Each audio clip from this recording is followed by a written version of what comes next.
Hello,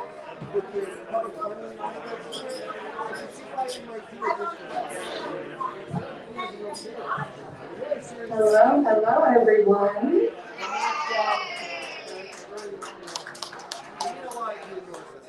Thank you all so much for coming out tonight. For our viewers at home, thank you so much for sticking in there with us. We are finally on live, and as you can tell, it is a full room in here. All right. Hello, hello, hello. It is so lovely to see all of you here, masked faces and all. Just a quick reminder to please set your cell phones to silence and or off. I know you still have that Mary J. Blige ringtone, and we all love it, but we don't want to hear it tonight. Just as well, the server will be around to take your order, so go ahead and look at the menu and make sure you know what is on your heart's content and mind. And without further ado, I'm going to go ahead and introduce what we're all here for. So, tonight we are here to celebrate one fair wage. And you're probably wondering, one fair wage, what is that? So, that is the book by our very own Sadhu Jayarandan. And yeah, give it up.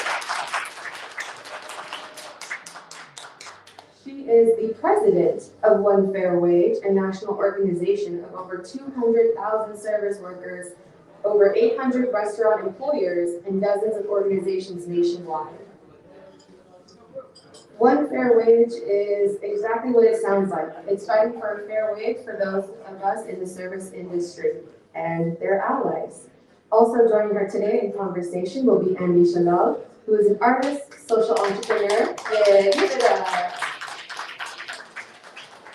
He's an artist, social entrepreneur, and the founder and owner of Busboys and Poets. And so we will have time for a Q&A, but we do ask that you be on your best audience behavior tonight, because we do have folks tuning in via live stream, and an iPhone is only so strong. And now, without further ado, I'm going to go ahead and give the mic over to Sadhu and Andy.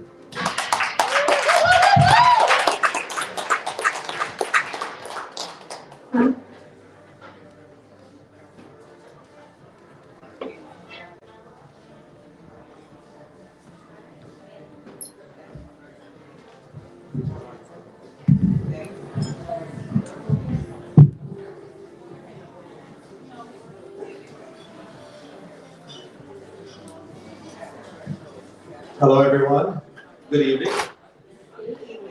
Great to have all of you back here. It's wonderful to see people coming back out again. I have to tell you, I miss the gathering that we've had in the past, and it's great to see those gatherings reoccurring now. Hopefully, everyone is vaccinated and healthy, and I hope everyone in your family is healthy as well. I know this has been really rough for everyone. So this is a really great event. It's something that I have been following for a long time. I've known Saru now since she started working on this issue, and it's been great to see somebody who has so much passion, has so much drive, and so much doggedness. And at the beginning, when you start talking about this issue, it's a little bit hard to wrap your head around it, because we have been used to a certain way of doing things. And sometimes when you're used to doing a certain thing, and suddenly, like, somebody upends it, it gives you a moment, you know, that you gotta, like, figure it out. Because it's a paradigm shift we're talking about here. We're not just talking about, oh, just increase by $1 here and there. We're talking about a paradigm shift. And that requires a whole different way of thinking about something, right? You can't just think of it in the same old way and expect to accept it. You have to figure it out differently. Like every paradigm shift, it takes a long time, and sometimes people will ridicule you, sometimes people will threaten you, sometimes people will do horrible things to you, because anytime there's a shift that happens, there are other people on the side who really want to hang on to the way things work. And that's a rough space that we have to get through. That's a space that I think we're already past. And now we're coming through on the other side, where I think more and more my colleagues, more and more people in the restaurant industry are seeing that this is a better way to do business, that if everybody gets better. I don't like tips. I hate tips, I have to tell you. I know that people depend on them and people live with, but I much prefer to have a fair wage for everybody than to rely on tips. But it's very hard to make that switch as a one-off. And I told this to Saru many, many times. I wholeheartedly support it, but I cannot do it alone. Because the reality is, people are going to look and see how much is your hamburger. If it's $1 more than the guy next door, they're going to probably eat there. People say that they'll support you, but they don't always. They just want to put that out there. You know, they'll say, oh, we'll support you because you're doing this and this, but they don't always, you know, and sometimes people will go to the low end. That's the reason why people shop at Amazon for their books and not come to our bookstore. We don't give discounts in our bookstore, but Amazon does. So they'll come here, find a really good title, and then go home and order it in the middle of the night. And I hope they feel really guilty. And the package gets lost somewhere. That's what I hope for.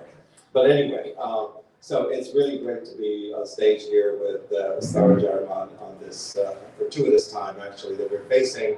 We have a pandemic that's kind of upended things. So, I mean, obviously everyone has had already a paradigm shift of thinking about how we operate as a society, not just as workers and as employers. But this is a moment, and it's a liminal space. It's a space where a lot of change is happening. That's the space that I think we're in, and the change is going to happen. It's there, and I'm really excited to be one employer who has not gotten in the way of it, and I think that's the best way I can describe that. So thank you so much for all the work that you do, all the harassment that you face, all the threats that you received. I know how hard it must be, especially for you living in California, traveling all over the country. But really appreciate your doggedness, appreciate your stick-to-itiveness that you brought it this far. A lot of people would have probably said, fuck it, you know, at some point and said, you know, I got to move on. But you haven't, and I really, really appreciate you for all that you do. Oh, thank you, Andy. I was clapping not for me. I want to recognize Robert White. I don't know if you remember too, but Robert White is back there. Adelaide Council member, doing a great job here in DC, and now running for mayor at the District of Columbia. Just a very short story. When we were thinking of running for the at-large position, I had just finished my run for mayor, and I still had the running bug in me, and so I decided that I was going to run for at-large. And one other council member, Mary Che, called me and called Robert because he was thinking of running too. She sat us together. She said, "One of you needs to drop out." And I turned to Robert and I said, "How badly do you want this?" He said, "I want it badly." I said, "I don't want it that badly, so you might as well take it." So I'm glad I did, because I probably would have lost because I say things that I shouldn't. I know sometimes that, you know, people get in trouble, but he's a good politician and a good legislator. So thank you for being here, Robert. Thank you, Andy. And I think first we have to give credit where credit is due, because thank you for doing this. Thank you for having us here. But more importantly, I just want to recognize Andy Shallal for all of his years of, we talked about us and stick-to-itness and doggedness. Andy has stood up as a restaurant owner for defund the police, for immigrant rights, for, pretty much anti-war. Yes, thank you. Environmental issues. I mean, you name it. Muslim justice. That's right. You had a great campaign for mayor too. You name it. Andy is a social justice hero in Washington, D.C. And look, nobody's perfect. I'm definitely not perfect. Yes, you are. No, I'm not. Definitely not. Ask my kids. They'll tell you. But you know, nobody's perfect. But Andy also has really stuck through lots of harassment, lots of negativity, and still, when you know it's right, you just have to stick with it, no matter how much flack you receive, no matter how much pain. And so thank you, Andy, for being with us, even on this issue. You know, we weren't always exactly on the same page, but you, and what I so appreciate about you is that you were open, like you said, to a paradigm shift. And there are very few people who are open in that way. And so I just deeply want to appreciate it. Thank you. I think the last thing that we want to do as a human being is to be dragged into something. I never want to be dragged into doing something. I always want to feel like I am part of the way, part of the movement. And I think for a lot of employers, it's a really tough decision. I mean, the restaurant business is not a high profit business. I mean, maybe if you're garden and if you got like all that's different, but it's not really a high profit business. And in a split moment, it can go down very, very quickly. So it's really hard for employers to be able to come on board with this quickly if you do the math. The math itself doesn't quite add up.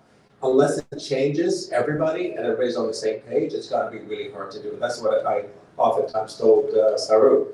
I said, I want to completely change. I want to change quickly. I don't want it to be this drip, drip, drip, drip till we get to the end, but really make it happen. And I think people will adjust and make it work. Because a lot of times, I've always said that, especially small mom and pop operators, they'll open a restaurant. They don't have, MBA degrees. They don't do financial, analysis. They just open a restaurant, right? Somebody tells them, you have a good recipe, you can open a place, you find the place, you negotiate the lease forever, you talk about the furniture, about this, and then you said, oh, I gotta hire people.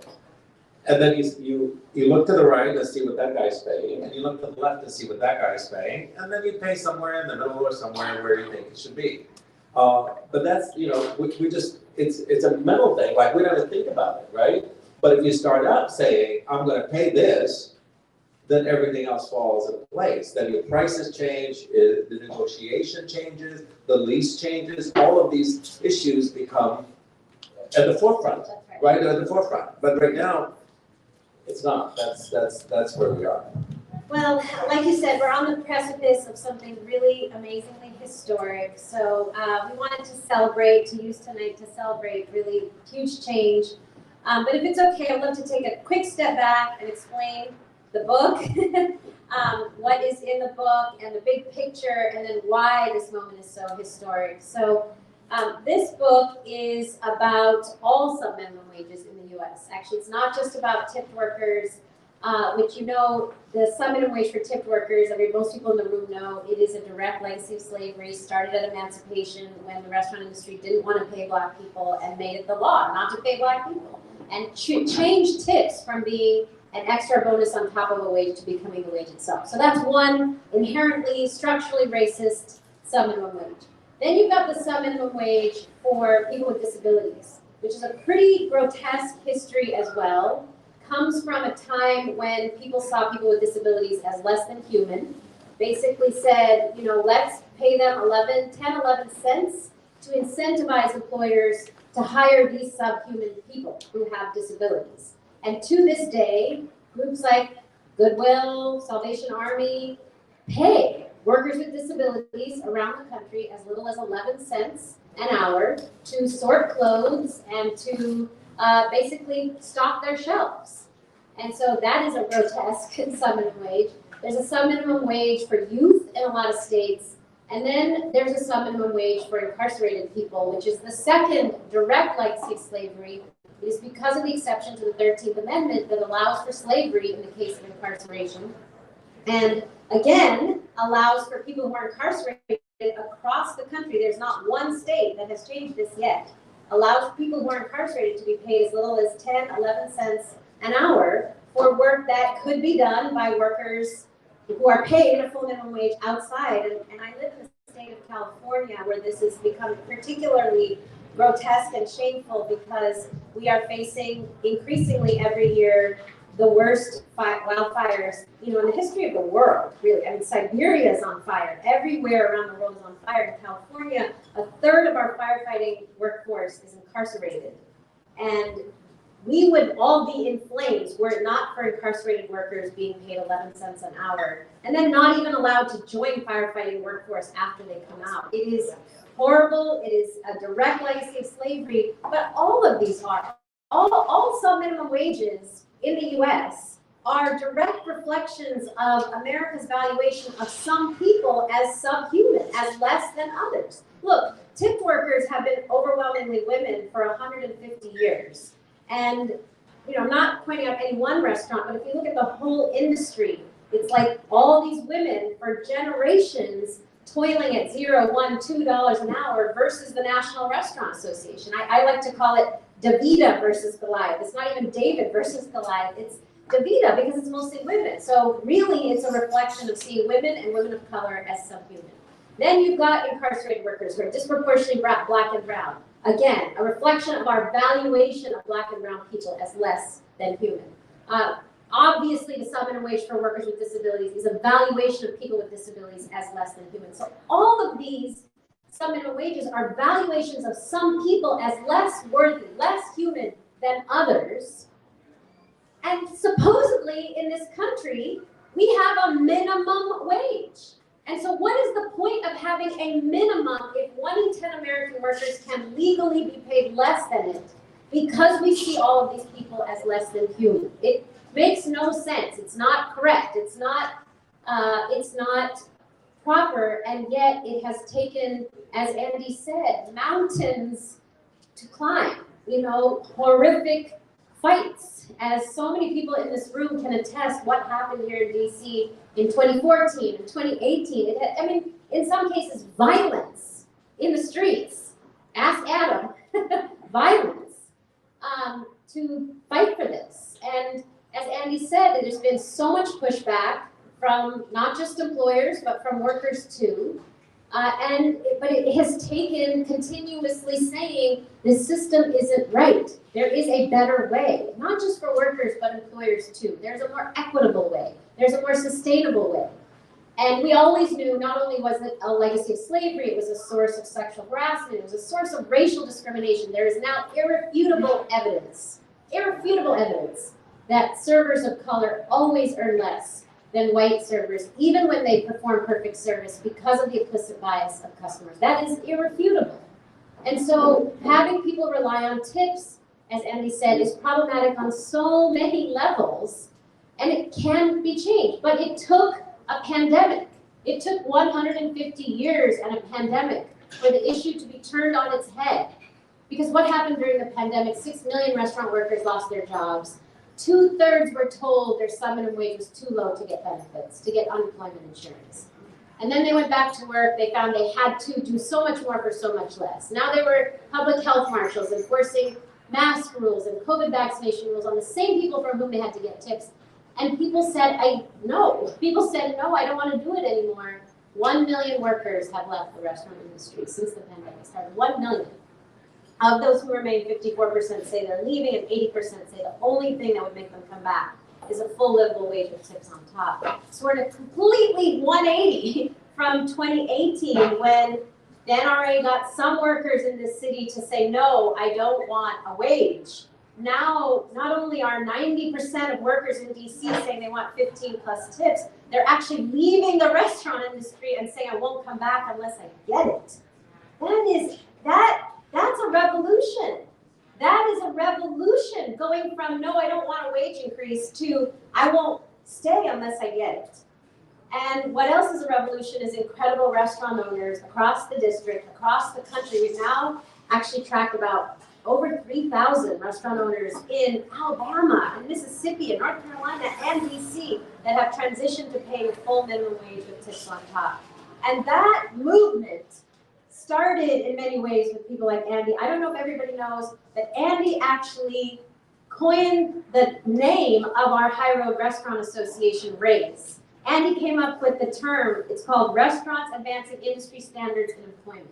Okay. And Andy, we have about a dozen restaurant owners from Michigan and Illinois and New York and Massachusetts. Where am I forgetting? Michigan, I think I said. Chicago. One of the oldest Black-owned restaurants in Chicago here, Just Beans. So many amazing restaurant owners here with RAISE, and Andy helped to found that and coin the name. And so that we've been thinking this way for a long time. We've had a vision, and we're on the precipice. And what's so exciting is we're about to win this in DC. I really want to give kudos to everybody in the room who's been part of this DC fight. Let's give them a hand.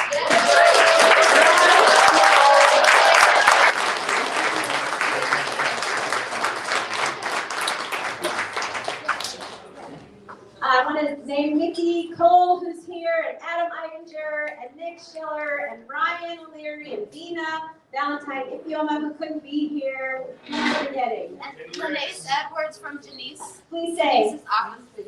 Thank you to Lanace Edwards from Council Member Denise Lewis George's office for And of being course, here. yes. And of course, Councilmember White. You know, we'd love to invite you to say a few words because we are in a historic moment. Again, it took 150 years in a pandemic for workers to say no and for DC to turn this around. And finally, we are turning this around. It's so exciting. Actually, you can stand in front of the camera. You're giving a lot of directions, Andy, like you own this place. So I first want to thank Saru and for everybody here who's really pushed this issue. I know everybody's thinking second time's the charm, right? Third time? Here, third time, Lord. This time it's going to stick. But yeah, I mean, give it up for that. That is hard to do.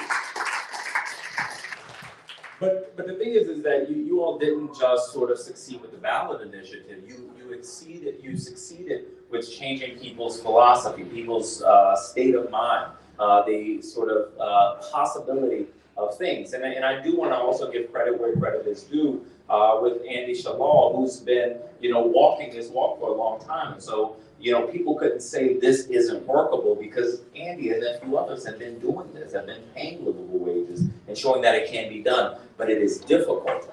To his point though, it is easier if it is the standard across the board, because when we pay living wages, you figure out the rest and the other pieces fall into place. Now I am running for mayor, as you all know, because I believe it shouldn't be this hard to support working people in this city. We shouldn't have to fight so hard for people who are being left behind and pushed out. And we are going to see a change on June 21st when the primary signifies to the folks who don't yet know that there is a sea change in this city. There are enough people saying that enough is enough. At some point, our government has to stand behind working people, stand with working people, so we don't have to fight so hard from the outside in, but we can start to work from the inside out. So again, thank you all for all the work that you all have done. I'm looking forward to seeing you all push this over the finish line. And I gotta say, just because I am running and I need to make the ballot, anybody who is a DC resident, I hope you will be willing to sign my ballot petition. But again, thank you all for having me. Shout out to all the work that you all have done.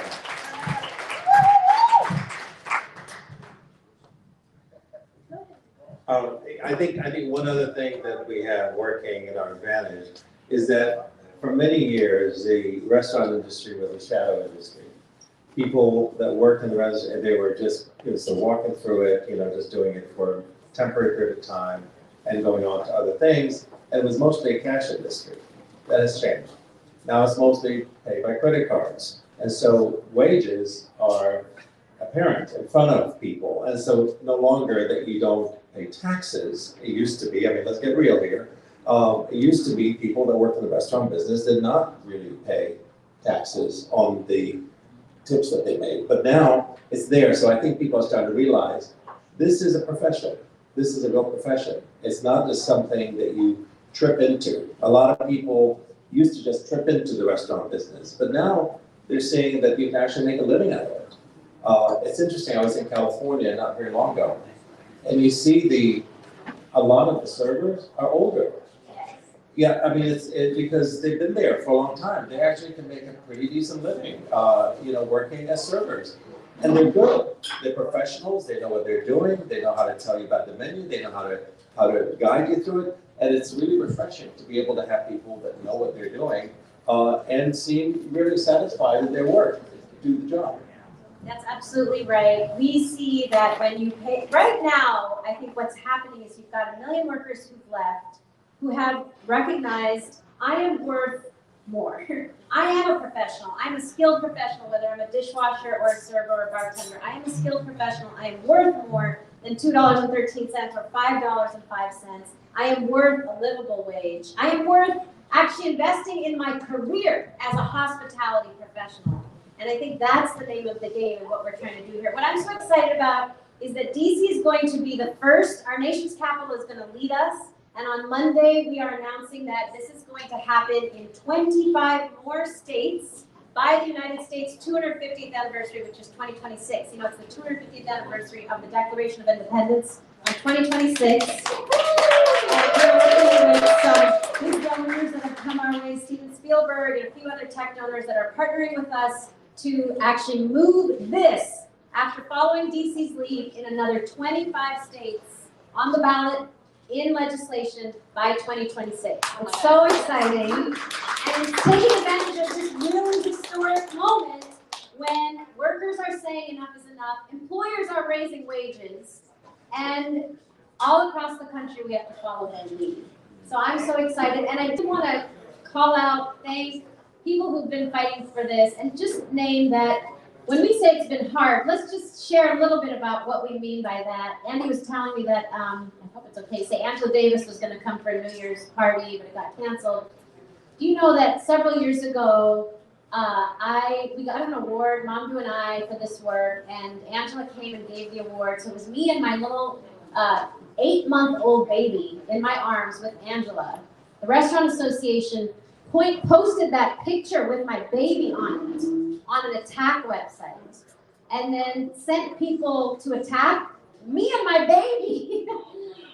The National Restaurant Association, they followed us around the country. They created a website with that photo. They took full-page ads out in the Wall Street Journal, USA Today. So many death threats we got. And I know people who've been collecting signatures have faced like violence, fighting in the streets. I'm sure Adam and Nick and Brian and everybody can share stories. It's not been easy. It has been such a tough fight. Not this time, it's so different, but in 2014, 2018, it has been a tough fight. And I just want everybody to feel how amazing and historic and wonderful this moment of arrival. We've arrived. We've arrived, y'all. We've arrived. So let's talk about where we are. I mean, I know that, like I said, this is the third time, like you mentioned. This is the third time, and what's different about this time that we are so sure this is going to happen? Yeah, so I was mentioning to Andy that as soon as we filed this time around in the fall, the Restaurant Association here in DC called us and said they're not going to fight us. What they told us is essentially that no restaurant right now can afford to be fighting $15 plus tips, one fair wage, at a time when they're desperately trying to recruit staff in the same moment. They can't be out there fighting it. So they said they're not going to fight us. They said, and they didn't show up even when we filed the ballot measure, so we went uncontested. We have now achieved all the signatures we need to be on the ballot. And I really have to thank Adam and the Midwood team for partnering with us on this thrice now, 3 times, because they have worked so hard. They're so good at this. Everybody in DC can palpably feel when they're out there collecting signatures. You really know it. And so I wanted to both support Andy and give them thanks. So we are giving the DC crew, Midwood, and the DC organizers a gift certificate for a group dinner for everybody here at Busboys and Poets from One Fair Wage to you all. And you can celebrate on your own. Adam, we're also giving you a massage. I guess because, like you said, let's give credit where credit is due. We've been fighting hard. People here have been fighting hard. And so what's different is that the chair of the city council, Phil Mendelson, has publicly announced that this will pass, that it won't be overturned, that he will not overturn it. And mind you, this is the person who led the overturn in the last go-around. So this is historic. This is the first place. And New York is watching. Illinois is watching, Michigan is watching, Massachusetts is watching. It's a big deal for our nation's capital to make this change because it's a huge leap. $5 to $15, that's a 300% wage increase. And long overdue, but it's a big deal. So thank you, Andrew, for your leadership on this.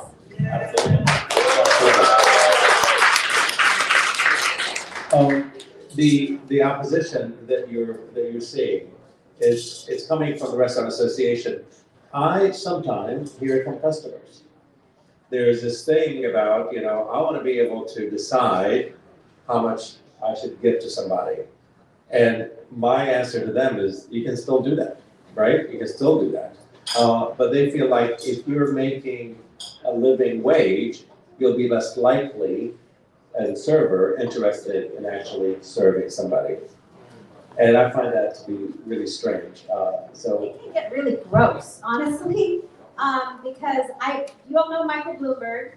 I met him a couple of years ago. I met him twice now. The second time I met him, he said, "Oh, you're the woman who's trying to change tipping. I hate that because I want the power to tell the woman how I feel she's treated me or not."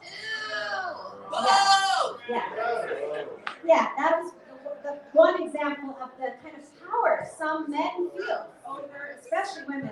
The second example is our own dear leader here, Ifioma, here in DC, and when she hopefully can come later, she can share this. She was bartending during the pandemic. A man came up to her at the bar, said, "Take off your mask." She said, "No, I can't, I won't." He said, "Well, I guess you're not going to eat tonight." Yeah, so the pandemic has exposed the kind of control certain people feel they have as tippers over the person they're tipping. And it really honestly goes back to this very historical, deep sense of control that, I'm going to say it, that especially white men, I think, feel over women, women of color, people who serve them for a very long time, And that is what we're trying to change. It's not to get rid of tipping, it's to get rid of that sense that I control your ability to feed your children tonight. The person, that's right, the person who should actually pay you and allow you to feed your children is your employer, not that customer. Right?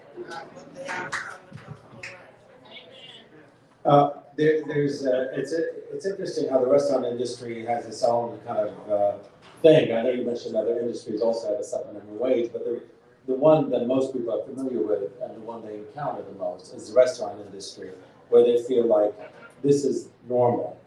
So I think it slowly you're starting to see people actually come around, even those white men you're talking about. I think they're starting to come around and realize that yes, their wages have gone up, so everybody's wages should go up. And I think people finally are realizing eating out should not be cheap. I think we've gotten used to the idea that eating out is a cheap thing to do, and it shouldn't be. I always wonder when I see an item on the menu that's really low. I know how much things cost, and I know how much it costs to serve them. I've always wondered, where are they cutting corners? And usually it's the people that are serving the stuff is where the corners are cut. Absolutely. If it's okay with you, I'd love to involve some of the people who've been working on this for a long time. Sure, Is that absolutely. okay? Let's open it up for I have a questions. Not a comment, just a question. Adam, I would love it if you would share a little bit about what's happened over the last All right, year. well, I'll ask that question. All right, my name is Adam Eidinger. I'm the treasurer of the campaign here in Initiative 82. And I also worked on the referendum. We tried to reverse the DC Council from overturning the ballot initiative. It was only overturned by 2 votes. Keep that in mind. I mean, we had, I think, well over 100,000 votes on this initiative in the first place, and 2 votes were able to overturn it. That's not really fair. We elect representatives to represent us, and if they don't represent us, we have this ballot initiative process and have a direct democracy. We're really lucky to have it. But rather than talk too much about the struggle and things in the past, I'm really thinking about the future. And I have been a business owner before. I owned a retail store. It wasn't a tipped establishment, but I know how hard it is to be a business owner in the District of Columbia. And this is really a question for Andy. Some restaurant owners, when they are already going to 15, 20, And they're sharing the tips across the house, but they're also saying we're including a service charge of 20%. And I think as a customer, a lot of people will sort of scratch their heads like, well, when your rent goes up, you don't put a rent charge in there, and when your electric bill goes up, you don't put an electric charge in there, and when the food goes up in price, you don't put an increased food charge. No, you just raise the prices on the menu, and everything is covered in that price, somehow except the labor. So I'm wondering, like, you know, we're not forcing owners to do it. They can do it any way they want, really. What's your preference, and where do you think the industry is going to go once we get one fair wage? I think, like Sarah mentioned earlier, when you're raising wages by 300%, which servers make up usually the largest number of staff in a restaurant, generally speaking, and so you're raising it by 300%. The reason why I think a lot of restaurants add the service charge is because people are used to seeing a number, of how much a meal costs, and then the service charge is like this extra stuff that they put on it. So for them to be competitive, to show, that they're not charging more, they will put that and put the service charge on there. Now, the rent and all of these other things, those are oftentimes negotiated ahead of time. If my rent went up 300% overnight, I might put a line in there too to say, listen, this is what I'm charging for. But I think that, like I was mentioning earlier, people think of everything else before they think of the employees that are going to be actually doing the work. And so it's almost like an afterthought, which is weird, right? I mean, they're the key people. I mean, I always, tell my management staff, we are not in the food industry. We are in the people industry.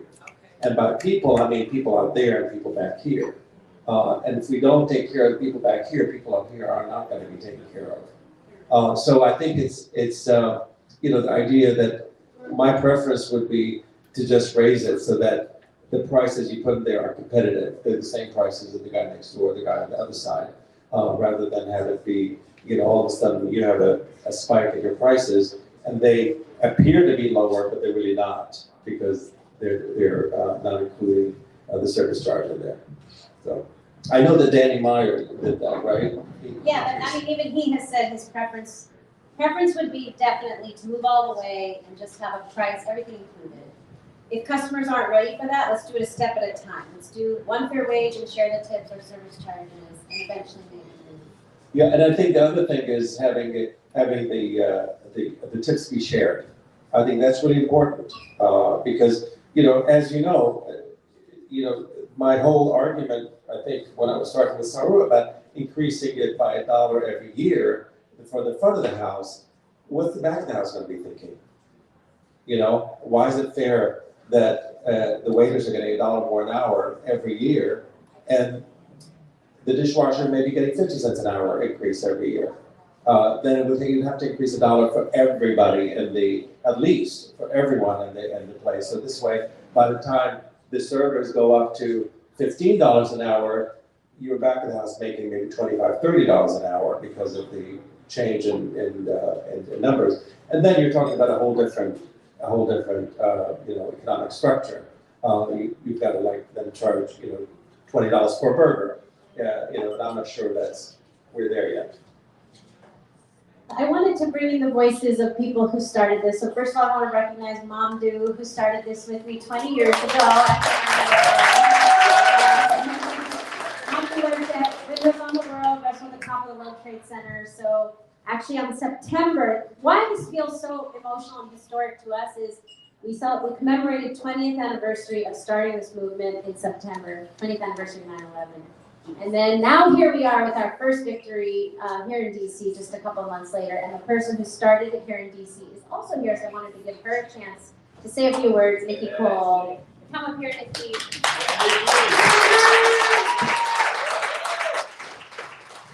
Well, I definitely didn't start the fight for one fair wage in DC. No, the people that I organized with did. I'll tell you what, when 2009, when I was a restaurant worker who didn't have any paid sick days, who was working on, I think the minimum wage in DC at the time was $3.33. there was just like a group of us, there was a dozen of us who were just like, enough is enough. We gotta try to win something, change something. And so we chose to tackle paid sick days. Because 2 years before we started the organization, a bunch of consumers and advocates won that for all of DC, but the restaurant workers got left out because there was no restaurant workers at the table. So there was a precedent that was set. We were like, all right, let's try to go and amend the bill before we try to win something huge, right? Even though we knew this issue was a problem. It took us 4 years to win an amendment to get 3 to 7 paid sick days. But in every single conversation that we had about paid sick days, the issue of the tip minimum wage came up. It was a problem because first of all, it was like, well, what do you pay somebody a paid sick day when you're paid $3.33 an hour? That's not even worth anything. Then we started fighting to win a higher minimum wage for the whole city because the Walmart Corporation was coming in. And that started the conversation. The restaurant workers were like, well, what about us? Everyone, even our allies in labor and other organizations were like, no, we're not ready for that yet. And y'all don't have enough power yet, restaurant workers. Y'all too new on the scene here in DC, basically, yeah. And then we were like, okay, so we're not gonna push on one fair wage so hard yet. We're gonna go after our wages because there's a whole lot of wage theft in this industry. We get our credit card tips stolen. Sometimes our tips just disappear at the end of the week. You keep track of your stuff and you're like, this is short, right? So we were like, all right, let's win a wage theft protection. In that conversation, it took us like 3 years to win that. But then the question was like, well, what wage do you make up for somebody when their tips are stolen, right? It just always was this weird conversation about what do you pay somebody? What's their worth? It's just dumb. And so finally, we won all these different laws. The DC Council was getting sick and tired of our people coming piecemeal after piecemeal. We want this change, we want this change, we want this change. They were like, why don't y'all just organize a union? So then we tried to organize a union. We organized workers at Andy's restaurant. We were like, can we get a contract? What can we do here? And he was like, again, like, I'm willing to have the conversation. Let's try to work this out with y'all. But the unions wouldn't even come in and help organize us. They were like, he doesn't have enough restaurants in his empire for it to be effing profitable for us. I'm sorry, I'm so emotional. Like, we tried so long. So then after that, we were like, okay. I was like, I can't do this nonprofit, just work for different policies anymore. We have to put people in office who are actually gonna implement this stuff, who are gonna fight for us, who are gonna advocate for us and champion for us. And I started organizing people on the side to run for the Democratic State Committee, to then run for the DC City Council. And here we are. We have a majority of progressive people on the council. We have like 100 grassroots leaders, a lot of restaurant workers who are running for ANC and the Democratic State Committee who are learning how to campaign publicly, who are hungry and who want to step up into more positions of leadership to protect all of us. And it wasn't me. There's like, it's all of you. It's all of us. I'm about to cry because it's been like 16 years to get to this moment. Thank you so effing much for being here today in this moment. Thank you, Adam Eidinger. Y'all need to give it up for him.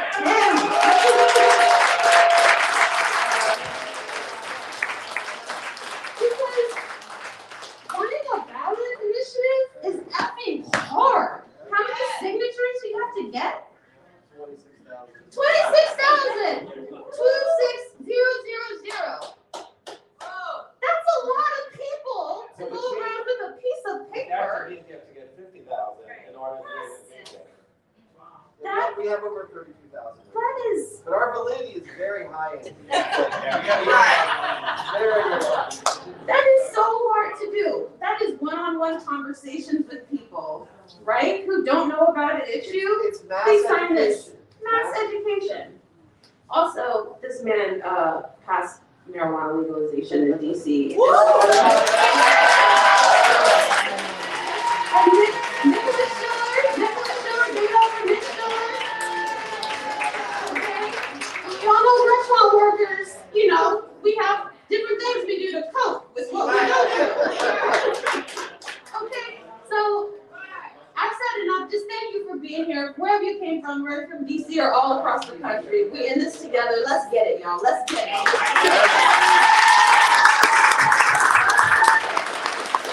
What I so love about this moment, beyond the fact that we fought so hard, and finally, third time's a charm, really third time's a charm, is that also Congress still freaking controls DC technically, right? Congress has its thumb on DC. We still don't have representation. They still have the power to overturn anything you pass here, ridiculously, right?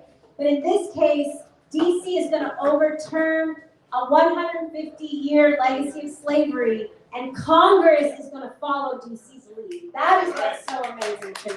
DC's going to lead, states are going to follow, and we're going to win this in Congress. So I have to thank the people of DC. I have to thank employers of DC. I have to thank the advocates here in DC. We all do, because once we do it here, it can be done everywhere and anywhere. So I'm excited.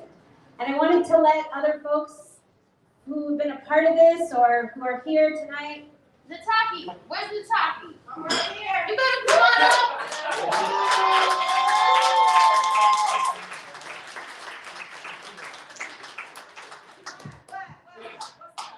I mean, you've been fighting this for how many years? Oh my God. Oh, Nikki, you know. Okay. I've been fighting this fight since I've been in this fight. I was a tip worker in Chicago, making $4.95 an hour. I raised my son, sent him to private school in Chicago. I faced evictions. I faced a lot of struggles, and it was rough. And I faced a lot of sexual harassment, working at Gibson's, Lux Bar. I worked at, I can't even think of it, but Lux Bar, Gibson's, at your service. Like, I worked 17 years in Chicago. And so it was very hard for me to raise me with my son and to keep a roof over my head. And at the same time, meeting Saru, Nikki, Veronica, the original crew, and started educating me about being harassed, because I didn't know I was being harassed. I thought that was the way I made my tips. I was doing the right thing, smile, wear good clothes, wear tight jeans, and live my life. And I made a lot of money. Like, I made good money, good tips. I worked for Larisco's in Chicago. I worked for like bartending, everything. I did bartending, coach staff, bathroom attendant, wait staff, everything that you can name in Chicago. So it's a blessing for me to have came so far to where I'm at now, to educate other young women and men about ending the legacy of slavery. And so for me to live in Chicago, and for Saru to be a great educator and teacher, she always teaching you things, and to know that I come from a city where the Pullman Porters fought to end and to bring it, to fight for their wages and say no more. I want a wage, I don't want these tips, but the fight still continues because the Black women still were working off of tips and they didn't get the wages. And so in Chicago, all Chicago leaders, we understand that when we pass one fair wage in Illinois, we're gonna be a blueprint. Right. Because we are the blueprint. And we're gonna pass it. And on this journey, I have learned a lot through Saru, many platforms. When I say many, many platforms across the nation has been open to me, all the way to a documentary. And my son, my grandson, and all my family and my friends, I love everybody from Chicago and all my colleagues, everyone that I've met on this journey. But it's important that we end the legacy of slavery, to end subminimum wage. We have to end it. And so when I go to Atlanta, Georgia, where my cousins stay, my father was born and raised in Macon, Georgia, 213 state. Indiana, 213 state. But Minnesota is a one fair wage state. California, one fair wage state. So we know we can do a one fair wage state. And so with the help of all the great leaders in Chicago, Gigi just came on board and everything, Christina, Mars, Barbara, I mean, we're gonna do it. And with the help of the restaurant owners and everything. But Barbara wanna say something to Saru so bad. Come on, Barbara. She loves Saru, we love Saru. Every time she comes to Chicago, we try to show up and show out for you every time. And so she got something to say to you. First of all, I want everybody in this room to stand up for Saru. I mean, stand up for Saru. Stand up for Saru. You know what? Stand up. She had a broken leg. She was in pain, and it was cold, and she came to Chicago, showed up, showed out in City Hall. I mean, I'm like, why is this lady taking on our problems? You could be chilling. You got a fine family. You know you're doing good, but you worry about the workers. So when I heard your story, I said, I gotta get on board. Because the job means just over broke. And we trying to survive. And if we get a team and get a train, we can run this thing over and show them. I've been coming here to Washington for 4 years. I don't care how I feel. I stop everything. I said, Saru gonna be here? I gotta be there. You know, I make it happen. I'm a captain. And I makes it happen. I'm a boss. I tell them I make my own paycheck. So when I run it, I say I'm running for Saru. Because I'm saying, if you got the spirit, your spirit is contagious. It's like a disease. And as soon as she said, are we going to Washington? I said, I ain't going to no classes. I got a ministry under the L ministry. I feed the homeless. I got donation on my porch right now. When I get back, I'm gonna be passing them out. But when I think I'm tired, I think about you, Saru. I think about you, Saru, because you are the inspiration. And if nobody know better, I know you was in pain and your leg was messed up. And you came here and you faced the governor, you faced the mayor and all that, and you so little. I said, if this woman could do it, I don't complain about nothing. You know, I don't complain about nothing. I take my medicine, I go do it. I was so proud to bring my godson into it. Willie Williams. And this is his first time on the plane.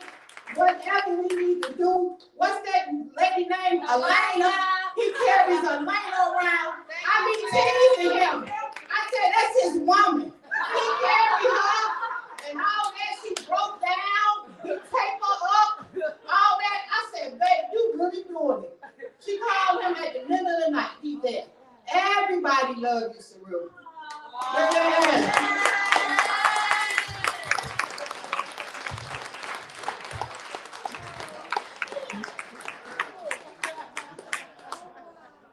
Shante, I love you, girl.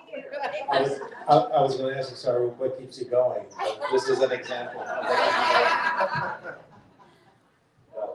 Anyone else would like to follow this? I just want to say Sarah was a triple fire sign. Yeah.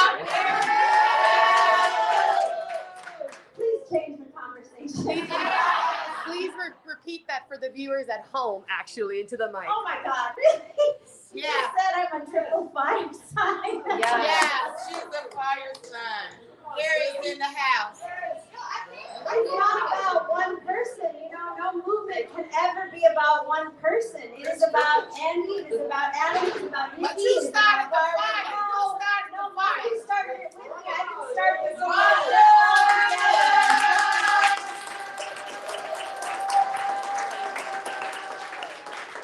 Now that's my brother right there. He did 9/11, the windows of the world. He lost great friends.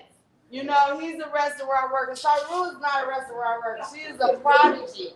She's very smart, 16 years old. But Mom Dude is the worker and bought it in because he knew workers was losing their rights. They had worked and lost everything in 9/11. And so him and Sibby, they started organizing workers. That's why he can meet anybody in this room where they're at. He can talk to anybody on any level. And so with him and Sibby, yes, Saru is that wheel to help bridge the policy and everything, right, Nikki? But she knows, Nika knows more than anybody. But yeah, but Mom Dude, give it up to Mom Dude.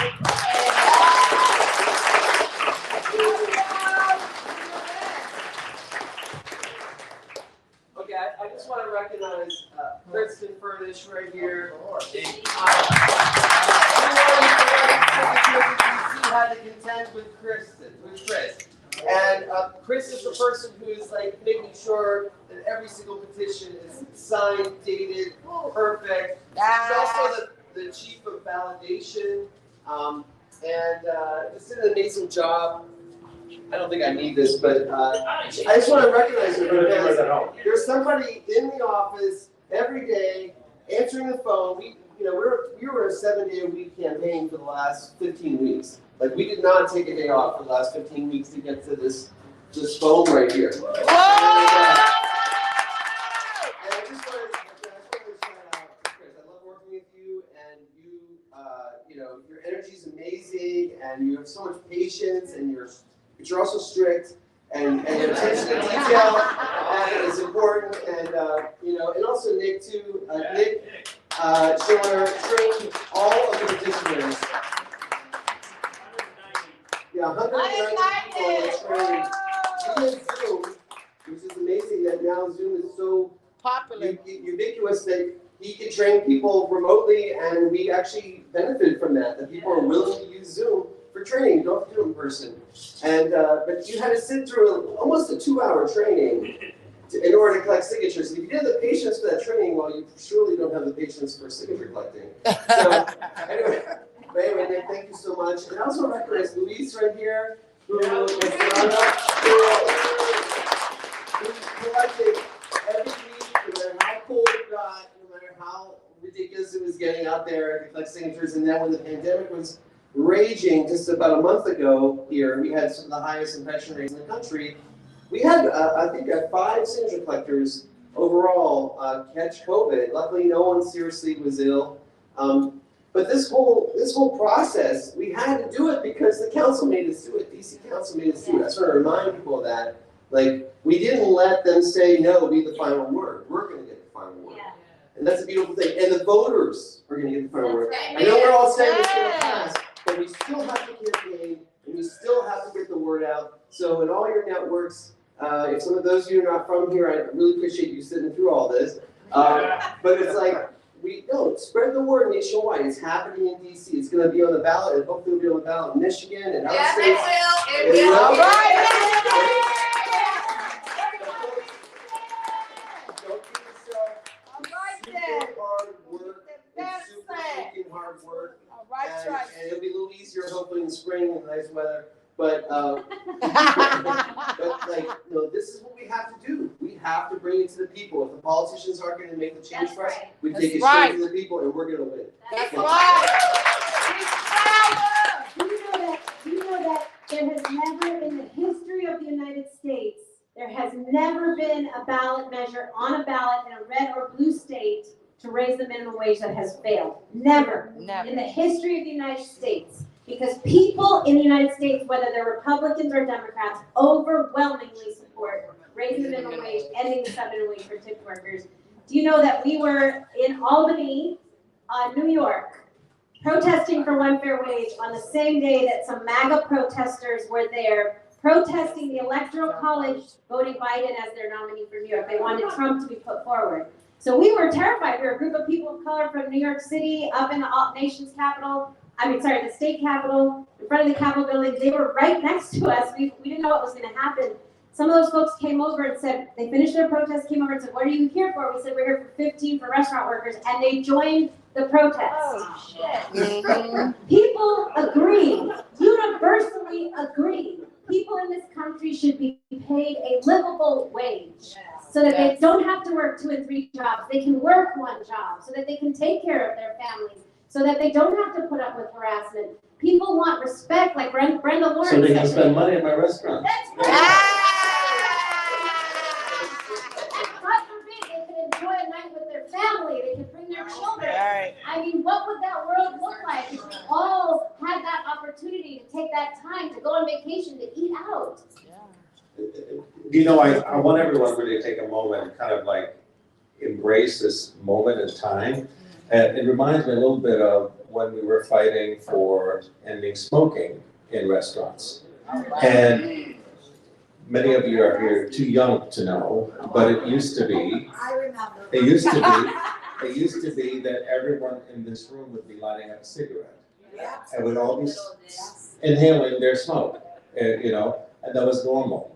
It used to be on an airplane, you could sit there and light up a cigarette to the person next to you, right? When I tell my kids this, they say, what? That's disgusting, that's gross. So, but back then it was perfectly normal, and you know, when I was actually one of the people that put my name out forward when we were doing ending smoking here in DC, and I got so much hate from restaurant folks saying that restaurants are gonna go down, that the world's gonna end, that they had even the statistics of billions of dollars were going to be moved to Virginia or somewhere else because people aren't gonna eat out in DC anymore. Well, clearly that didn't happen, and clearly restaurants in DC were thriving during that time. And yet now you see like those same people that were fighting that fight are saying, don't do that, you know, restaurants are gonna die. Would never, if you light up a cigarette in front of them, they'd shoot you. You know, like seriously, they couldn't even imagine having somebody. So I'm thinking at this moment that years from now, we will not imagine the idea that we have this sub-minimum wage, this weird thing that's set up and so on. Only in restaurants, you know, I mean, you know, you mentioned like prisons and other things, but in restaurants that people are familiar with, only in restaurants. When I go to CVS and there's a clerk there, I don't, you know, tip them or not tip them, depending on whether they're smiling more or not, you know? And yes, the restaurant business is about smiling. It's about being like hospitable and all that. But that's a management issue, you know? If the person isn't doing their job, you tell them, hey, you know, you gotta be more hospitable and leave. But instead, we make the customer be our manager, basically. And that's kind of abdicating responsibility, really, in many ways. So I'm really, I'm all for it. So.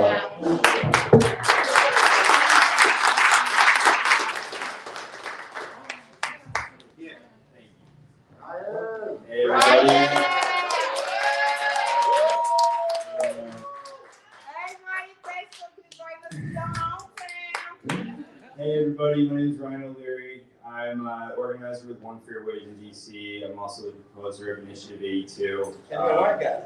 Huh? He's the white guy. I am, yes. In case you didn't know. I just wanted, I mean, honestly, so much was just said that I wanted to say, and I feel like I'm running out of things to say. You know, like this, everywhere this has been voted on, it's passed, period. This is the easiest way to get this done. And I really want to, I guess, just give some advice to the states that are here that are launching or beginning their own ballot initiatives to make this happen.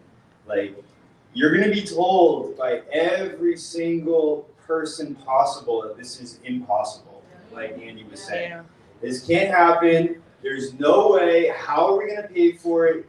restaurants are gonna go away. Like, look, Americans have a dining out habit. We do it. It's part of our culture. It's not going away. We're going to meet in the middle. Prices will go up. Restaurants, will find better places to be and better price points to hit, and it will work. Just like the smoking thing. There is nothing that is going to stop the juggernaut of business and capital in the United States. Paying a living wage is not going to stop it in its tracks. It will accommodate it. It will adjust. You're going to have. It will improve it. It will improve it. Yeah. Exactly. And it's going to be exactly what you said. It's something that Henry Ford, who isn't exactly someone I always look up to, but he said something that I thought was very important, which is, the workers that you have should be able to buy the product you're selling. Amen. Your employees could be your best customers if you only paid them enough to eat at that restaurant. Right, period. Period. And we gotta stop, yes, bartenders and servers are the people that we see right up in the front, and that's what we associate with tips work. But there are so many people, specifically food runners, bussers, Bar backs, people who usually cold can't attendants. speak perfect English, which is why they can't interact directly with the customer, according to management. They with their tip out, just make $15 an hour. They are actually living the life that we're trying to improve. They're the ones that should be at the top of our mind when we're thinking about raising the tip minimum wage. Don't pay any mind to that bartender at McCormick and Schmidt's that makes $80 an hour who says, I don't need this, I don't want this. This is not who that is for. They get a little bit extra money, but this is for the people who are just making it by with their tips. Like Saru said and Andy said, people who don't look like me make less tips than me. And that is wage discrimination. I think it violates the Constitution. Absolutely. I think that we need to fight that in the courts like we are, because at the end of the day, this shouldn't be allowed. You shouldn't let customers decide how much somebody is worth and how much somebody should get paid. And it's not the server's responsibility to go ahead and support a mediocre restaurant. Pay your people. All right, Tracy!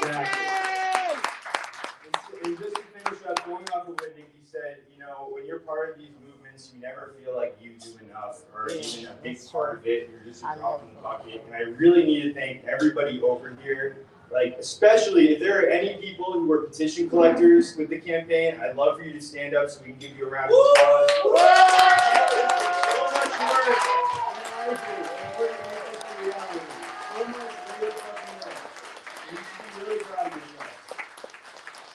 Thank you so much, guys. I appreciate it. Let's go. Make sure you still vote. This isn't one yet. All right. Amen.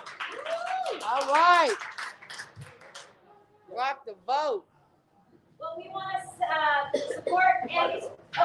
We want to support the restaurant, so everybody is now welcome to have dinner.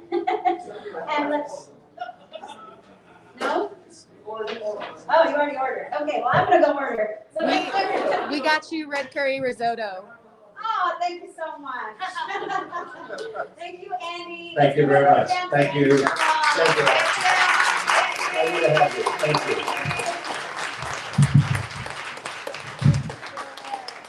Let's give one more round of applause to everybody in this room. Thank you.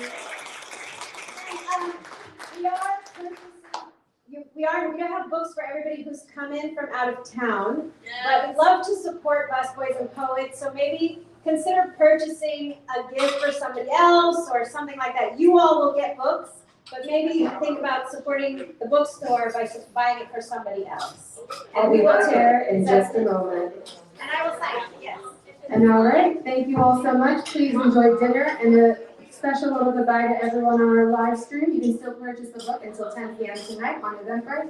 And you guys in here can just purchase it right in the back. Thank you so much.